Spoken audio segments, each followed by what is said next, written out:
Hello everyone, blogger control থেকে কবিতা। প্রতিদিন হচ্ছে তো রান্নার রেসিপি দিই। আজকে কোনো রেসিপি না, আজকে হচ্ছে গিয়ে ভালোবাসার কিছু গল্প বলবো। স্ত্রীকে ভালো রাখা মানেই ভালো খাবার আর বাসস্থান নয়, তার আত্মার শান্তিটা খুবই জরুরি। সবাই বিলাসিতার সুখী হয় না। একজন স্বামী মানে যার হাত ধরে তার স্ত্রী সব ছেড়ে আজীবন কাটিয়ে দিবে, যার ফলে তার সর্বগুণ থাকা প্রয়োজন। অথচ সমাজ স্ত্রীর পেছনে লেগে থাকে, তাকে জ্যাক করতে থাকে। আপনি জানেন না আপনার স্ত্রী ত্যাগের গল্প, আপনার চোখে সে সর্বসুখী। এরকম হলে আপনার সমস্যা চোখের সাথে অন্তরও। আপনি আসলে তাকে উপলব্ধি করতে পারেন না। একটা স্বামী শুধু জানে জীবন সঙ্গী নয়, বরং বাবা মায়ের স্নেহ অংশীদারি, স্ত্রীর উত্তম বন্ধু। অথচ আপনাদের মধ্যে ইগো কাজ করে। স্ত্রীর উপদেশ যদি শুনতে আপনাদের ভালো লাগে না, শরীরে জ্বালা দিয়ে উঠে, তাহলে বুঝে নিন শয়তান আপনাকে অহংকারে কাবু করে ফেলেছে।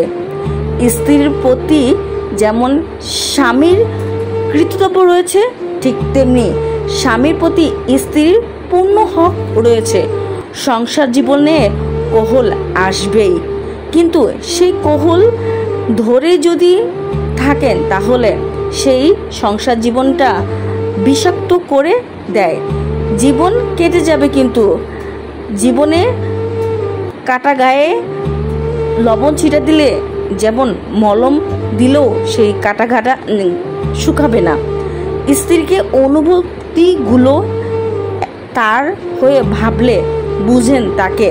বিশ্বাস করুন, জগতে সব নারীরাই ভালোবাসা, আদর ও আহ্লাদের একটু বেশি।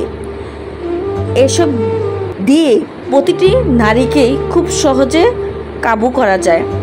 আপনি একটু ভাবুন, স্ত্রীর পরিবার থেকে আপনাকে কেউ বিরুদ্ধে কিছু বললে আপনি মারাত্মকভাবে চটে যাবেন। হয়তো কোনো দিন বলবেন যে আমি শ্বশুরবাড়িতে পা রাখবো না, অথচ প্রতিদিন আপনার স্ত্রীর সাথে এইটাই হয়ে চলতেছে। যেখানে আপনিই পারেন না ফ্যামিলি ছাড়া কাউকে আপন করতে, সেখানে তার উপরে কিভাবে চাপিয়ে দেন। মেয়ে বলে কি মানুষ না? আপনি যদি এক মায়ের সন্তান, সেও কিন্তু এক মায়ের সন্তান। বরং কি জানেন, বাবার একমাত্র রাজকুমারী। সেই রাজকুমারীটা না স্বামীর কাছে, শ্বশুরবাড়ির কাছে অনেক কষ্ট সহ্য করতে হয়। না আছে রাষ্ট্রের কোনো আইন, না আছে ইসলামিক শরিয়তের দৃষ্টিতে নারীদেররা এসান করে না, না করলে বাধ্য নয়। স্ত্রীকে সম্মান দিতে শিখুন, কেননা আল্লাহর কাছে ওই ব্যক্তি উত্তম যে তার স্ত্রীর নিকট উত্তম। আমার কথা না, হাদিসের কথা।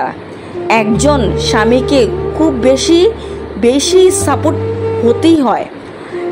উত্তম জীবনসঙ্গী না পেলে না জীবনটা এত বেশি তেতো হয়, সেটা একটা মেয়েই বুঝে পারতে পারে।